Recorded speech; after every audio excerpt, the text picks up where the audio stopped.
¿Qué tal, amigos de Estratégica? Qué gusto estar aquí con ustedes nuevamente. Hoy tenemos un tema fascinante y que está en tendencia. ¿Por qué? Porque con estas evoluciones, podemos decirlo así, estos cambios, la transformación digital, podemos decir que está más allá de la propia tecnología.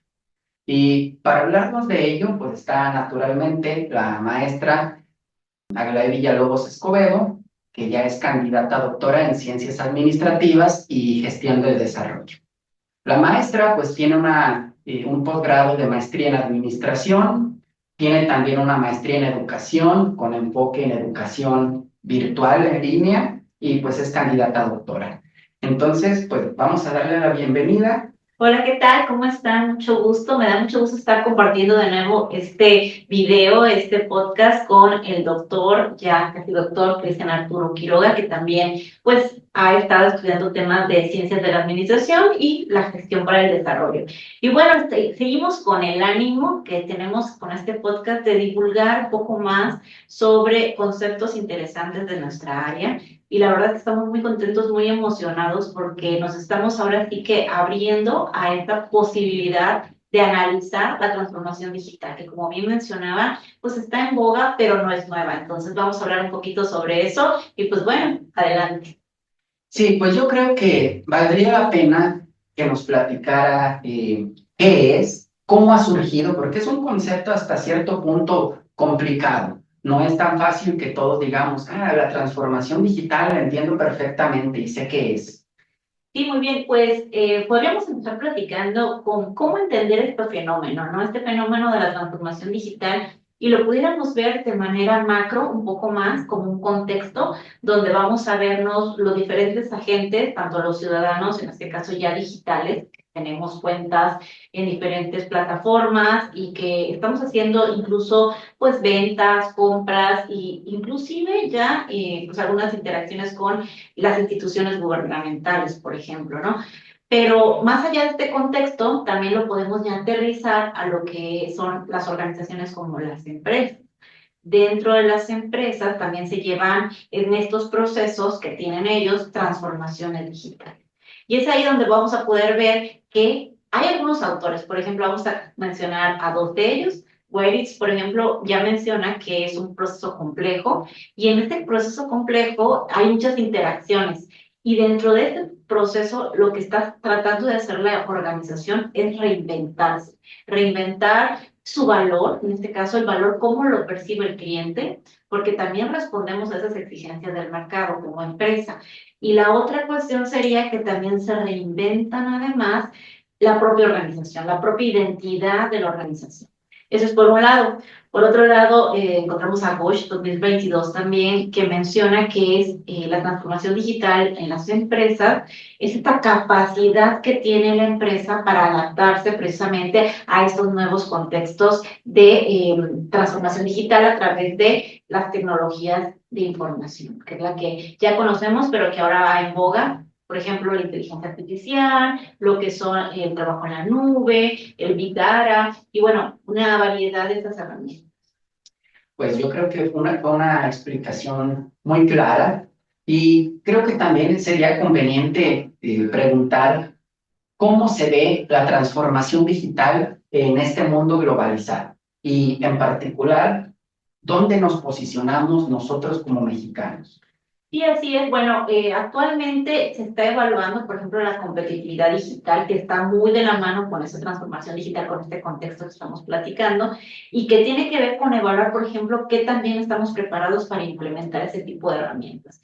Hemos estado nosotros, como México, como bien mencionas, variando, pero en una posición del 52 al 54, por ejemplo, en este índice de competitividad digital, que la verdad es que nos encontramos todavía pues abajo. Los países pues, más desarrollados que hasta ahora han mostrado esta disponibilidad para adaptarse rápidamente es Estados Unidos, por ejemplo, Dinamarca, los estados de otros países, perdón, de Asia, por ejemplo, que sería los asiáticos, China, Japón, etcétera, que están implementando en diferentes áreas.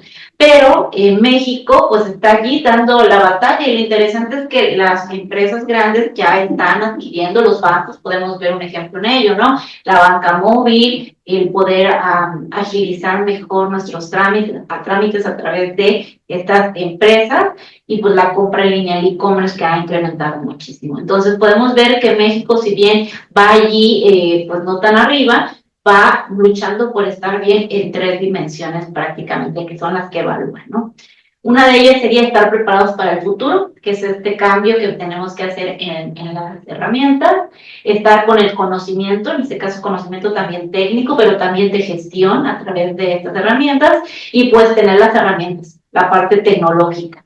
Y que ya cuando entramos a ver, que como bien mencionaba Cristian hace un momento, nos decía, es que esto es más allá de la tecnología. Así es, porque son retos que estamos enfrentando como humanos, como humanidad, a estas nuevas tecnologías y sobre todo dentro de las empresas, los gestores, cómo tienen que estar, pues haciendo que estas herramientas funcionen a través de una serie de estrategias, precisamente, estrategias que se tienen que aterrizar y evaluar para ver si son funcionales o no.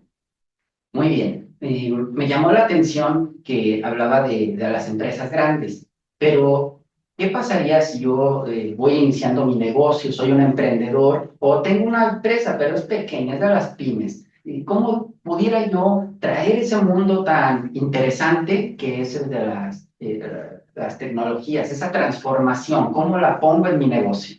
Así es, bueno, los retos principalmente hay barreras. La verdad es que aquí, incluso en la literatura, así se le conoce, barreras para hacer la transformación digital. Una de ellas, por ejemplo, podría ser los escasos recursos. Bien sabemos que la mayoría de las empresas, por ejemplo, en México, incluso en Latinoamérica, son las famosas MIPYMES, que son pequeñas en cuanto a empleados y también en cuanto a recursos, ¿no? Ventas que tienen. Pero aquí lo interesante de análisis es que, bueno, reconocer que primero sí hay una barrera en cuanto a recursos, pero que no únicamente son los recursos los que van a determinar. Incluso hay teorías como la teoría de recursos y capacidades, ¿no? Que ahora estamos más con la teoría de capacidades dinámicas, que precisamente tiene que ver con la capacidad de adaptación, de adaptarnos a través de los recursos que tengamos, que no necesariamente tienen que ser tan costosos los equipos que podamos integrar o las tecnologías que podamos integrar, sino más bien es esta evaluación que se tiene que hacer primeramente en cuanto a un inventario de qué es lo que tenemos de tecnología, de equipo, de conocimiento, porque eso ya es muy importante, qué conocimiento tenemos, y las personas que están capacitadas. Y arrancar de ahí para evaluar en qué parte de la organización se necesita esta transformación digital y sería indispensable empezarla a hacer. Una vez evaluado esto, podríamos empezar con la capacitación y ahí es donde involucramos al trabajador, al empleado, a esta persona que también tiene resistencia muchas veces al cambio y que tendríamos que empezar a trabajar mucho con la comunicación interna, que es algo que se sugiere para que la organización pueda implementar. Y bueno, también, además de la capacitación que ya mencionábamos, estar muy pendientes de que no se sienta ese rechazo, sino que se pueda agilizar el proceso dentro. Eso sería algo muy importante para empezar. Sí, me llamó la atención esto de que la transformación está en las empresas grandes y pueden estar en los negocios pequeños, pero también estamos en el ámbito educativo, en el ámbito universitario, y también ya se empieza a escuchar. Incluso hay confusión, a veces en las redes sociales hay gente que desconoce de esto y da su punto de vista como de experto. ¿Cómo ve esta transformación digital en el ámbito educativo? ¿Y qué desafíos éticos se enfrentan?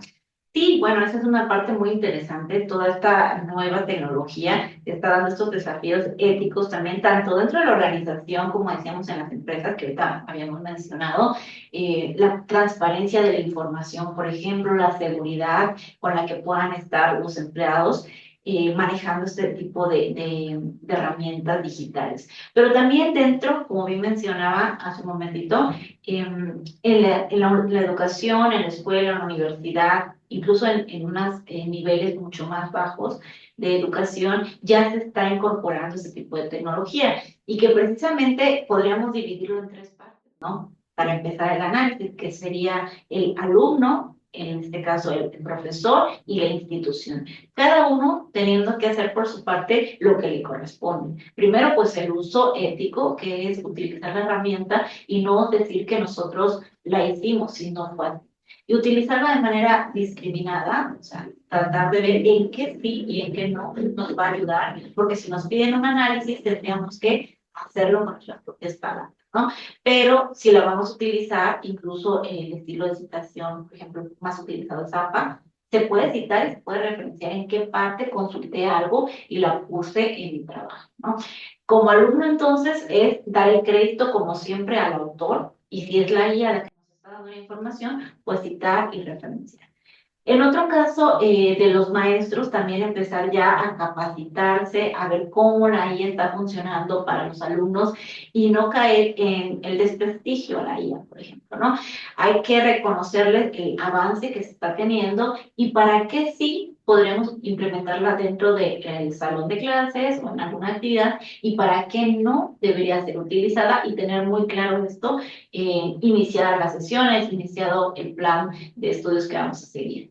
Y dentro de las instituciones, pues también empezar a evaluar cuáles son las herramientas mejores, por ejemplo, para detección de plagio.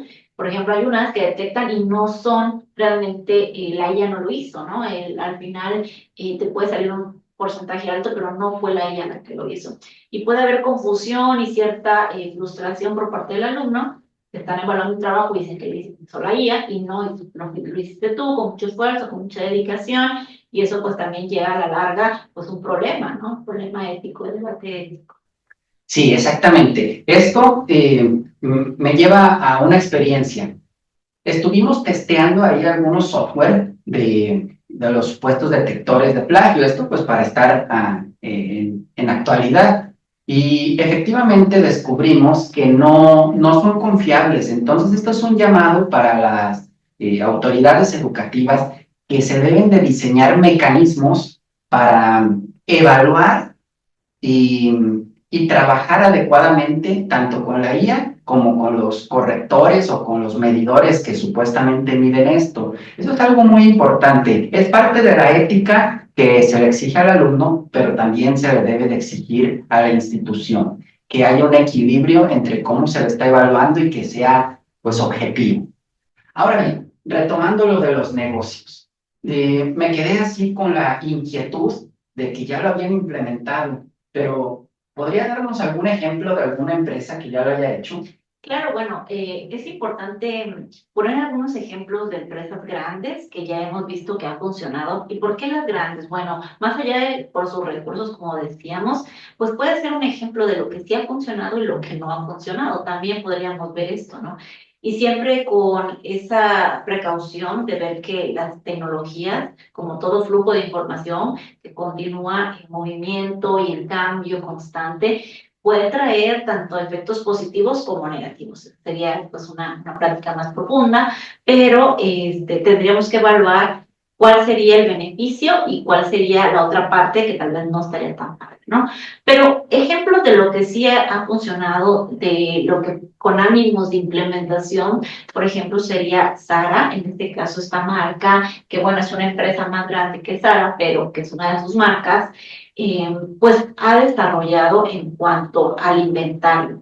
Inventario rápido, que ellos incluso tienen digitalizado para saber y ver el movimiento, que les sirve también para ver las tendencias de compra, para poder saber si hay una prenda y tenerla rápido y si está en línea o si está en físico, poder hacer un manejo más óptimo del tiempo y no perder tanto tiempo en ir a buscar la prenda, por ejemplo, ¿no? También está pues, lo más conocido que es Netflix, que ha evolucionado mucho en cuanto al seguimiento de la percepción del cliente, del consumidor, cuál es la tendencia que le está gustando más, qué tipo de películas está más solicitada. Y esto, pues eso es una revolución porque es directamente, prácticamente con el contacto del cliente, ¿no? Y precisamente a esto va la transformación digital. Es la satisfacción del cliente, es que se haga mucho más ágil los procesos, que dentro de la empresa podamos tener una producción óptima, eficiente, eficaz. Entonces, todo esto que tanto por parte del empresario o del gerente, el gestor, como le queramos llamar, pueda tener esta agilidad como así lo sienta, en este caso, el cliente. Y bueno, los ejemplos son varios, pero también hay ejemplos negativos, se podría decir, de quienes no les funcionó, ¿no? El querer transformarse, porque no lo hicieron de raíz, porque solo quisieron implementar alguna tecnología y no pensaron bien en qué querían mostrarle al cliente, en qué querían ese confort para el cliente.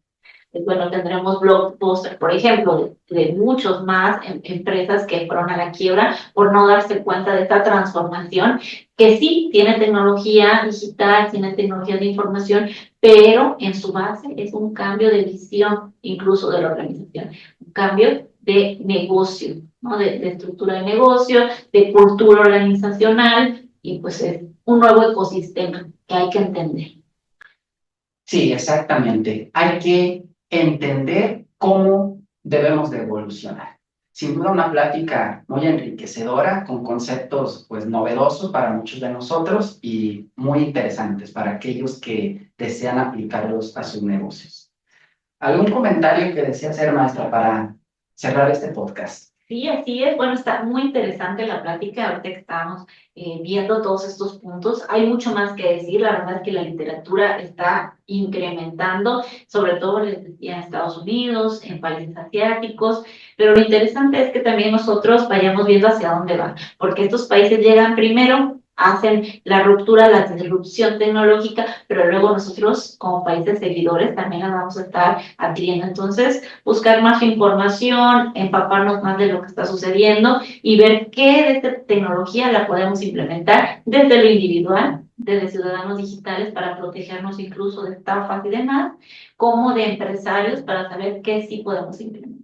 Bueno, pues un gusto poder estar con ustedes y seguir platicando de estos temas en próximos episodios.